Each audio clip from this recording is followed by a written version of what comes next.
everyone, just be quiet unless you really want to ask something. Now, it's a general disclaimer just to say that I can only give you general advice. I've used the same advice from the stimulus package stuff. So I'm not really going to discuss about your particular item of your circumstances, because I'll get myself in trouble. But I can generally talk about general advice on a public situation. Obviously, I'm a specialist in superannuation funds. Actually, we've got about 60 odd funds at the moment, and growing. We've seen a few more come in lately. A couple have wound up, but most people are pretty happy with their fund. So today we'll focus on what to do before 30th of June, if anything. The documentation trustees should have in place, and also some changes towards self-managed super funds that are coming through. So Hong would have been in contact with a lot of you at the moment. So those that are in pension mode need to take out a minimum amount per year. And then about March, the government came along and said you can actually halve the amount that you need to take out. So this year, instead of taking out 4% if you're under 65, or actually we'll go to 65 to 74, 5%, you only need to take 2.5% out. What the government didn't do is they didn't have a mechanism for allowing you to put the surplus amount back in. So if you'd already taken more than the 5%, you technically can only put it in if you're available to put contributions in, which not everyone can do. So that was a bit of a something they hadn't really thought of, but they've decided not to really address that in any other form. So most of you by now would have spoken to Hong or myself and determined how much you've taken out. Because if you don't meet that minimum amount, your pension is subject to tax at the normal rate. And that's the benefit of being in pension mode, is that you pay no tax on that pension proportion. Okay, we've had a lot of questions over the release for $10,000. It's just today I'm reading that the government's going to really cut back on that. So people, it has been quite easy to actually get. My son actually got it as well. So it's mainly for those that are really having hardship, but I think the government's realised a lot of people have just gone ahead and taken $10,000 out of their super fund, or taken the initiative to actually go and apply for it. But obviously, if it's really for those that are unemployed, those who are receiving job seeker payments or youth allowance, or those that were made redundant, or their working hours have been reduced to 20% or more, or if you're a sole trader, your business was suspended. So there's a few things that I think people will find later on that will be a little bit hard for them to justify that they took the money, and the government, I don't know what the government will do, but supposedly you might have to pay it back. So if it's something that's happened within your self-managed super fund, you need to have a few things on file, and that's the list there. A copy from the ATO stating that there was an early release application and that they have approved it. A signed application made to the super fund by the member applying for this lump sum withdrawal. A copy of the signed minutes of the meeting approving the lump sum, and a copy of the signed confirmation letter to members by the trustee. All that needs to be on file, and there's a second opportunity in July for those that have applied the first time round. You can go back and get another 20,000. For some people, it's really good. For others, it's just a way of getting money out of super. This one's another release that's happened with COVID, is that for some people who've got finance in their property, so they've bought a property in the fund with finance, and they've seek relief from the bank because maybe the tenant isn't paying, or they're not putting enough contributions in because they've lost their job. In that case, the SMS might receive loan relief from the bank, and this should be well documented. So it's allowable, but like all these things, the tax office have said, look, if you're getting into some of this stuff, we want to make sure that you've documented it well. So then if you're getting some of that relief, you need to get a written, something put on the file from the lender verifying the new terms and that it's due to COVID-19, and possibly a loan variation document on the agreed updated loan terms, because in most cases the loans will extend. I haven't seen anyone in a super fund apply for that yet, but I've had a couple of clients come close to not being able to pay the loan in the super fund. Similarly, if you provide a loan to a third party and you're giving relief, it's the same that applies. So, you know, you might have lent money as an investment to another investor or whatever, and they haven't been able to pay you back, then you've still got to document all that if you give a variation to that particular loan, and that would mean that you just put a minute on the file, a loan variation document, things like that. I think there's only one I've got in our fund that might have that. I think it's unusual to see super funds lending money out to other individuals. Rent relief, there is a couple of my clients that have actually done this. So the discussions, that the webinars that I've attended and the professionals that are telling me is that we should put a few things in place.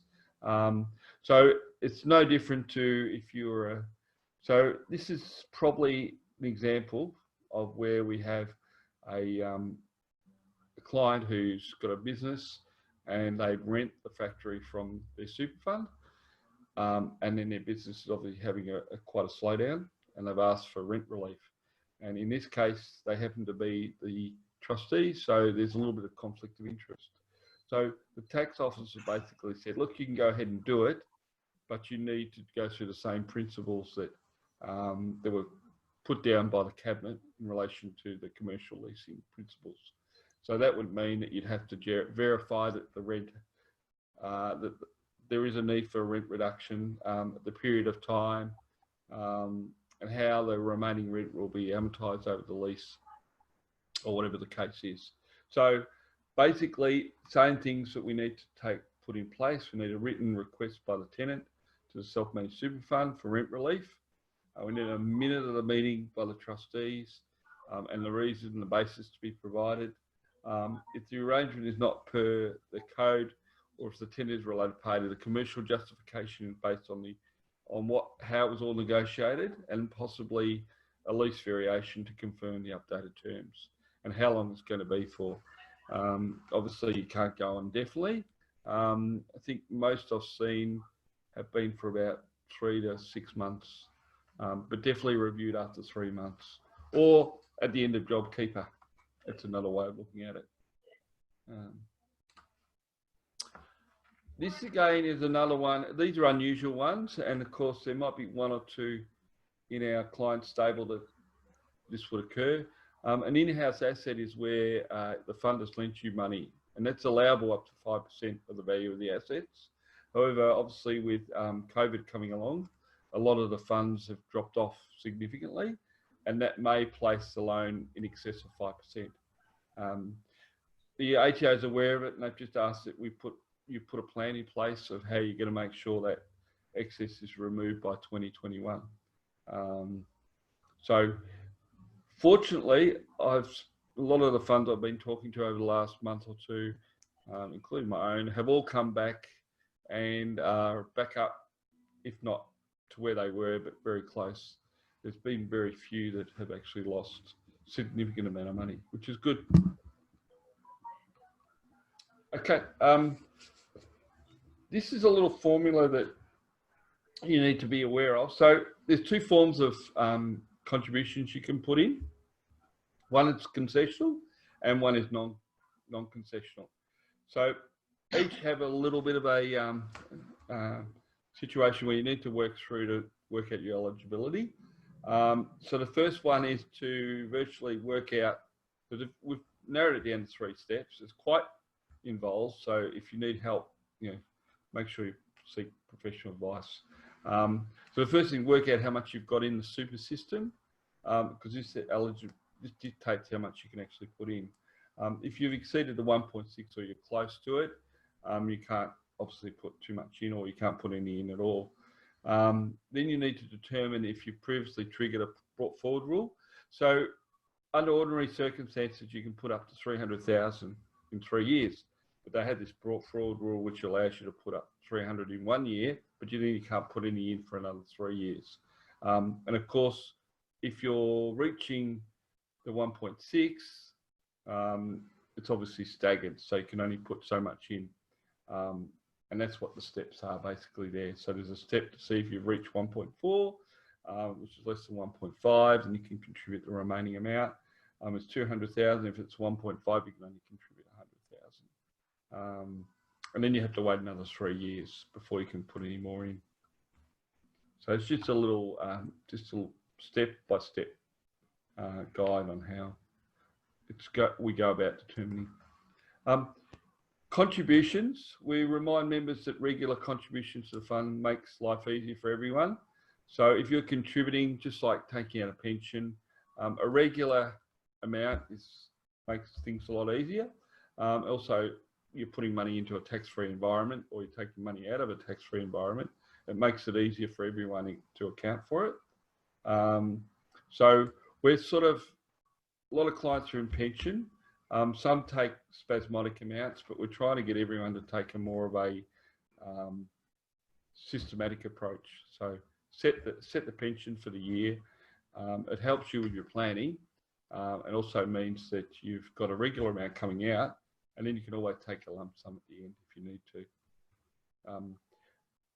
Just a little point there, if you earn less than 38,000, you can make good of the co-contribution, which the government will match your contribution $500. And if you earn less than 37,000, your partner could put in 3,000 into super, and they'll get 18% spouse rebate. Just some points there if you're doing some tax planning. Occasionally we get clients that want to put in specie contributions. And these are basically where you've got some shares or sometimes a building, and you want to contribute it into super. The amount contributed is normally the market value at the date of transfer.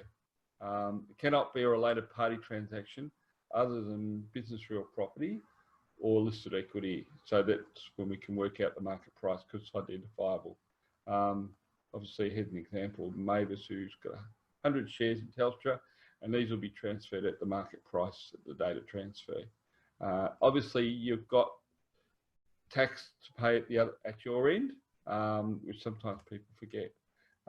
Most super funds will accept the in-specie contributions, and it occurs with self-managed super funds more than industry or retail funds. So there is a deemed disposable, and sometimes we just have to work through to make sure that you're aware that there'll be a capital gains. The super fund to acquire beneficial owners by listed specie from its members will need to get a properly executed market share transaction form. We can help you there if you get stuck. Most of the brokers can do it for you pretty quickly, but it needs to be done. Don't just think you've transferred it. It needs to be physically documented and also minuted to say that's what you've done, so that the tax office can see that you've actually added in as a contribution. So give us a call if you get stuck on that one. The extension of the work test has come in just recently. It just allows another year when you get to the age of 65 to meet that gainfully employed situation. So once you reach the age of 65, you must be, to contribute into super, you must be gainfully employed, and that requires that you work for a minimum of 40 hours over 30 consecutive days. Obviously the new legislation will allow a 1-year exemption from the work test for those aged 65 with a super balance of less than 300,000. So it might help those that are retiring early to contribute a little bit more into super. Contribution splitting is another thing that some clients do. It just helps split the contributions between your partner. And the two type of contributions that are normally split are employer contributions or after-tax contributions, which is money you voluntarily put into your super after tax. That's normally done after you contribute it in that next year. So we'd sort that through in July into your super fund. The reason people do it is mainly to try and balance up between partners. So if you've got one partner who's got a lot, you might think about that. It is a little bit complicated, so we don't do it that often, but it is something you can do if you wish to. The other thing that you should be knowing is that 25,000 is the concessional contribution from the 1st of July 2017. Make sure that if you want to claim that, you put it in to allow enough time for processing. We've had a couple last year that didn't quite meet the 30th of June, even though they put it on the 29th. The bank didn't process it until the 1st, and the auditor is quite adamant that it needs to go, or the tax office is, it needs to go in on the 30th of June. So it's really good to put in probably late this week. You're going to put any more money into super so that it actually gets in there in time.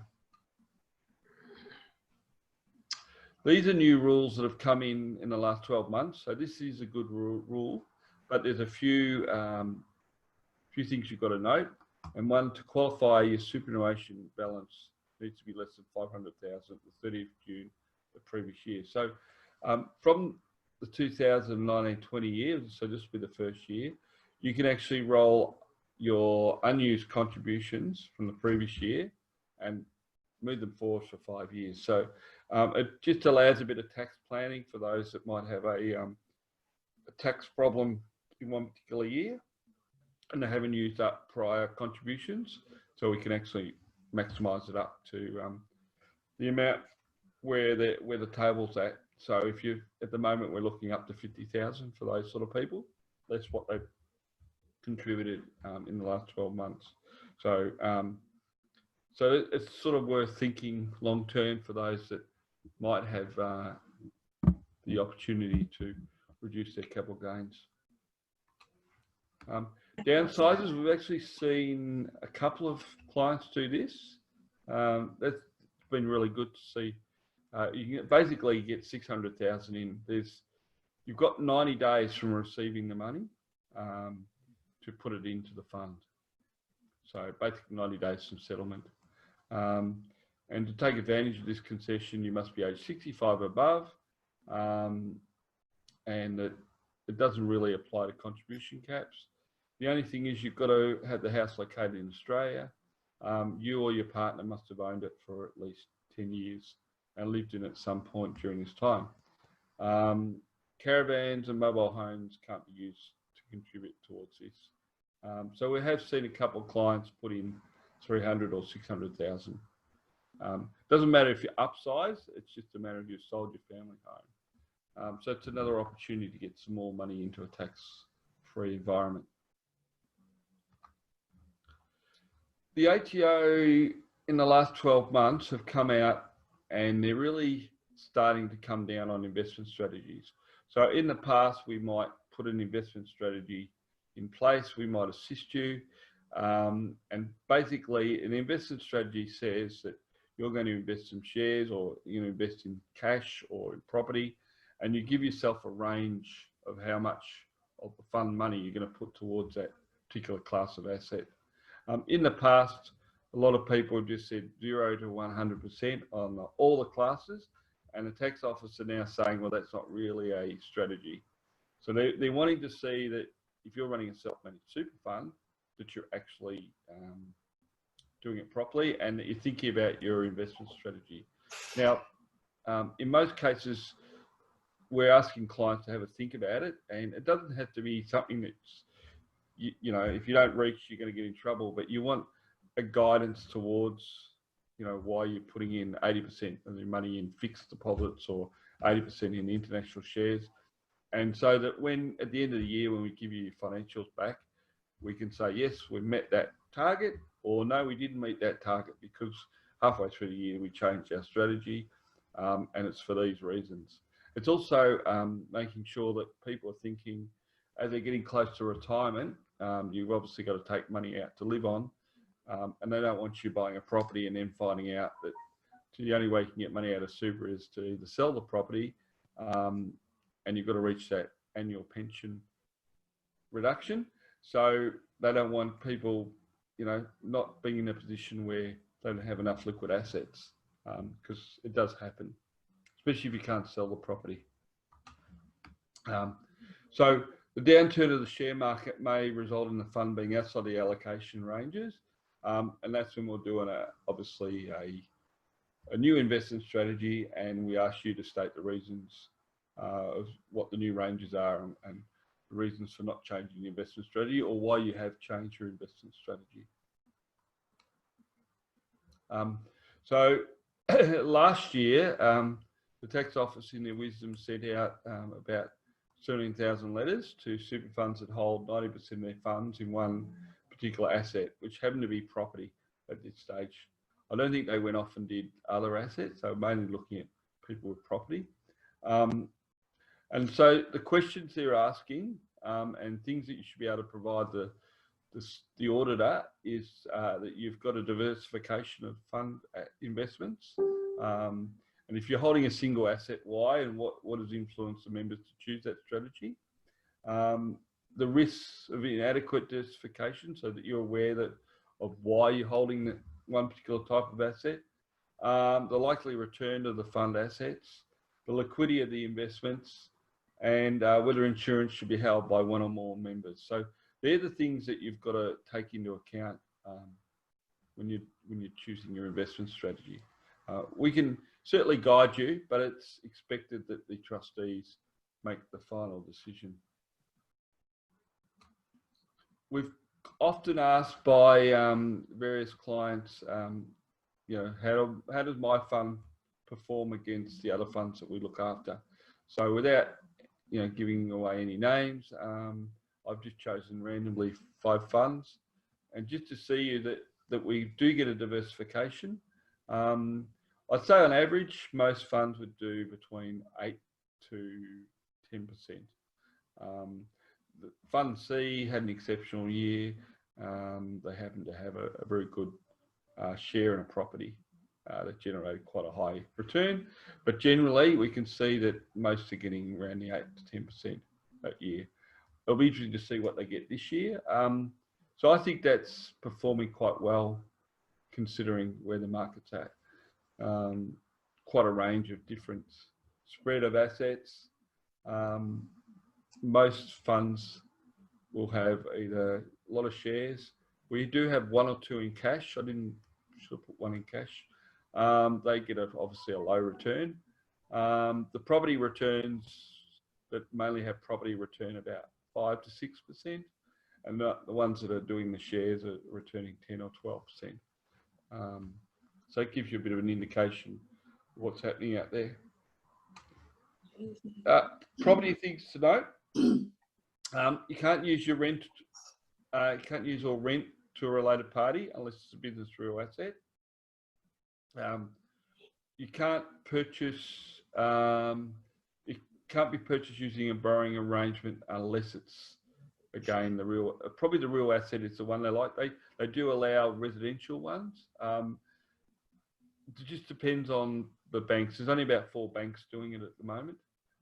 So it's a little bit more stringent, but it certainly can be done. You cannot transfer a residential property to your fund from something that you own. So I'd often get asked, can we transfer our investment property into the fund? No. The rent must be arm's length and documented. So you can't have a property that you rent out to your brothers or sisters or, you know, son or daughters. It's got to be arm's length. Any renovation to a property done by a related party must be at arm's length. So we do have a couple of builders that do renovations, and that needs to be an arm's length agreement. Property developers, where possible, can be done with a self-managed super fund. We had to tread very carefully. it can't be done with borrowings attached to the property. So it's quite involved, quite a minefield to do property development within the self-managed super fund. Make sure the property investment is in line with your investment strategy. So go back to our previous slide and make sure that that's in place if you intend to go down the property investment. It's also good to have a bit of a strategy as to what you want to do with it at the end, whether you're going to sell it, whether you're going to transfer it out, because that'll help, you know, as the reason why you've actually got it.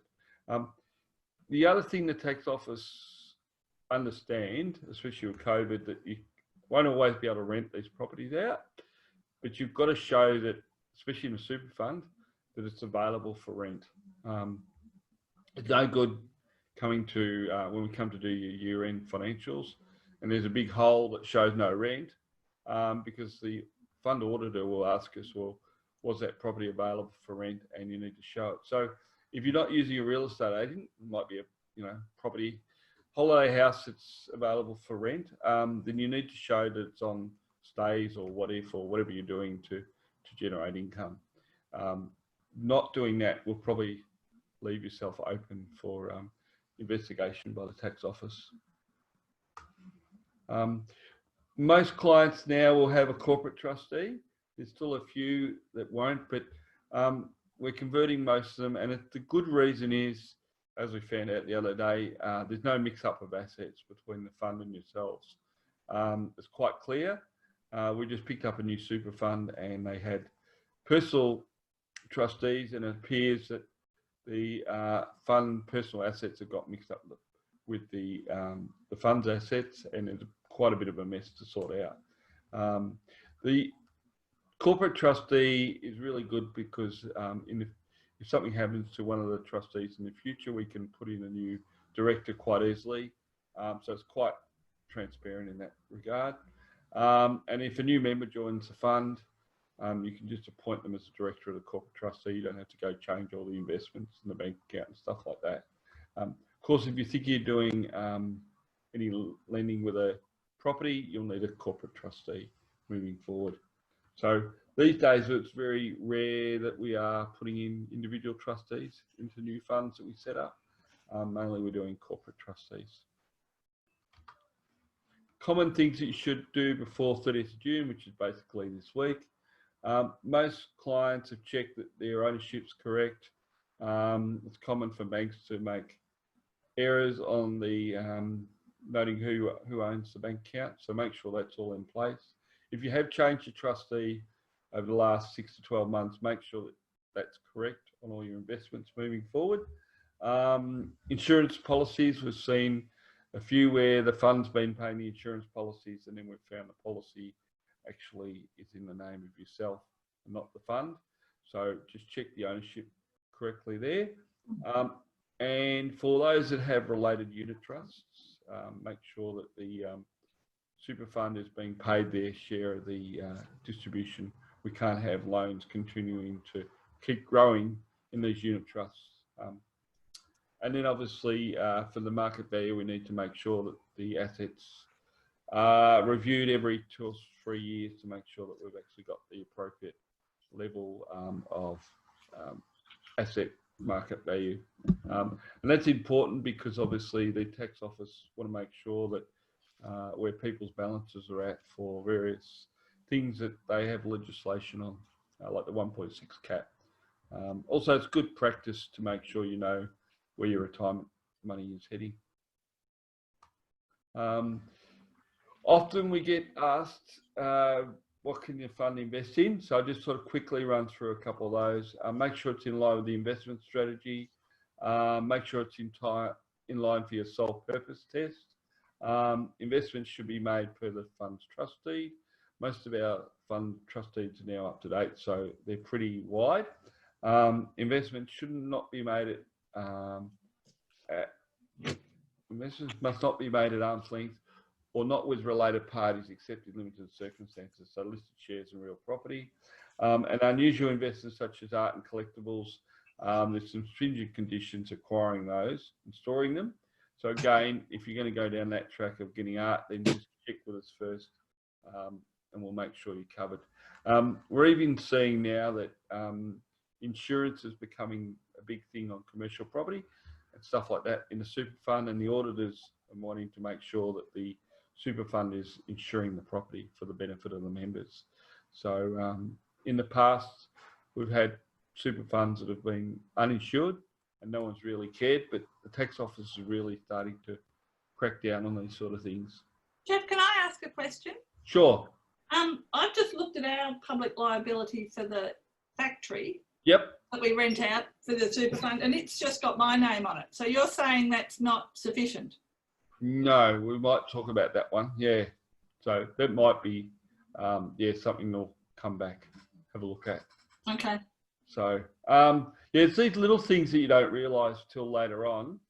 And yeah, look, sometimes I'll go away for a couple of years and then I'll, you know, one of us will look at it and re-look at it, or you might reinsure an accident. I've noticed when I insured my car the other month, they'd actually cancelled the other one from 2 years ago. And it's because they, when we'd rung up, somehow they messed it up. So you just... I'm sure I gave him the right information. I think that's just what he's put on the policy. Yeah. So, yeah, so it's worth a check.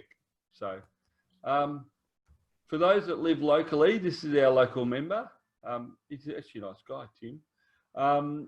And about, would have been about 6 months ago, ASIC came out and said that it costs $13,000 annually to run your super fund, which is actually wrong because it only costs, well, you know what it costs financially, but also it's your time, and they value that at about $13,000. Most people that are running our self-managed super funds are pretty happy, actually. They're coming back with good returns, they've got control. If they're not happy because they've got too old, then it's just wound up and transferred to a managed fund. But at this stage, that is a very deceptive story, actually.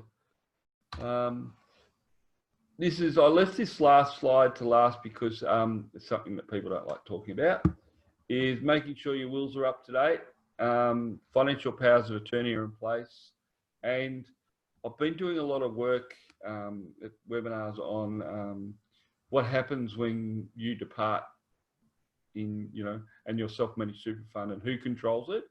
I think most clients I've spoken to, we don't have any issues, but there can be, if you leave one sibling in charge of 3 others or whatever, the super fund has its own set of powers. So unless there's proper direction in your will or wherever it's supposed to be, the trustee can direct where they think appropriate the money should go.